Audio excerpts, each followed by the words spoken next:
Hi friends, welcome to ವಿಕೆಸ್ knowledge. ನೀವೇನಾದರೂ channel ನೋಡ್ತಿದ್ರೆ ಚಾನಲ್ನ ಸಬ್ಸ್ಕ್ರೈಬ್ ಮಾಡಿ, ಹಾಗೆ ವಿಡಿಯೋಗಳನ್ನು ಲೈಕ್ ಮಾಡಿ ಮತ್ತು ಶೇರ್ ಮಾಡಿ.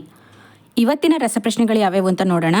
ಮೊದಲನೇ ಪ್ರಶ್ನೆ, ಅರಿಶಿಣ ಪುಡಿಯನ್ನು ಕಲಬೆರಕೆ ಮಾಡಲು ಯಾವ ಘಟಕವನ್ನು ಬಳಸಲಾಗುತ್ತದೆ? ಆಪ್ಷನ್ ಎ ಸೀಸದ chromate, option B calcium phosphate, option C potassium dichromate, option D ಸೀಸದ ಫಾಸ್ಫೇಟ್. ಇದಕ್ಕೆ ಉತ್ತರ ಆಪ್ಷನ್ ಎ ಸೀಸದ ಕ್ರೋಮೇಟ್.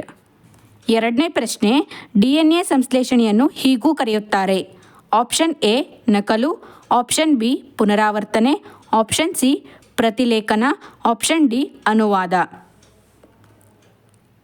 ಇದಕ್ಕೆ ಉತ್ತರ ಆಪ್ಷನ್ ಬಿ ಪುನರಾವರ್ತನೆ.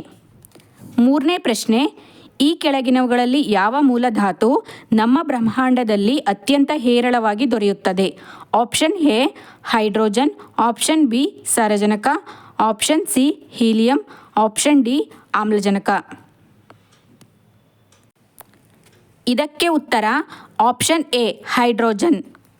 ನಾಲ್ಕನೇ ಪ್ರಶ್ನೆ, ದ್ಯುತಿಸಂಶ್ಲೇಷಣೆಯ ಉಪ ಉತ್ಪನ್ನಗಳಲ್ಲಿ ಪ್ರಮುಖವಾದ ವಾತಾವರಣದ ಉಪ ಉತ್ಪನ್ನ ಯಾವುದು?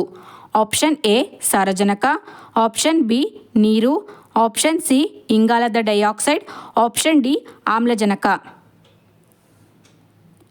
ಇದಕ್ಕೆ ಉತ್ತರ ಆಪ್ಷನ್ ಡಿ ಆಮ್ಲಜನಕ. ಐದನೇ ಪ್ರಶ್ನೆ, ಆಸ್ಪರ್ಟೇನ್ ಸಕ್ಕರೆಗಿಂತ ಸಿಹಿಯಾದುದು. ಇದು dash. Option A disaccharide, option B monosaccharide, option C amino ಆಮ್ಲ, ಆಪ್ಷನ್ ಡಿ ಡೈಪೆಪ್ಟೈಡ್. ಇದಕ್ಕೆ ಉತ್ತರ ಆಪ್ಷನ್ ಡಿ ಡೈಪೆಪ್ಟೈಡ್. ಇದೇ ತರಹದ ರಸಪ್ರಶ್ನೆಗಳಿಗೆ ಚಾನಲನ್ನು ಸಬ್ಸ್ಕ್ರೈಬ್ ಮಾಡಿ, ಹಾಗೆ ವಿಡಿಯೋಗಳನ್ನು ಲೈಕ್ ಮಾಡಿ ಮತ್ತು ಶೇರ್ ಮಾಡಿ. Thank you.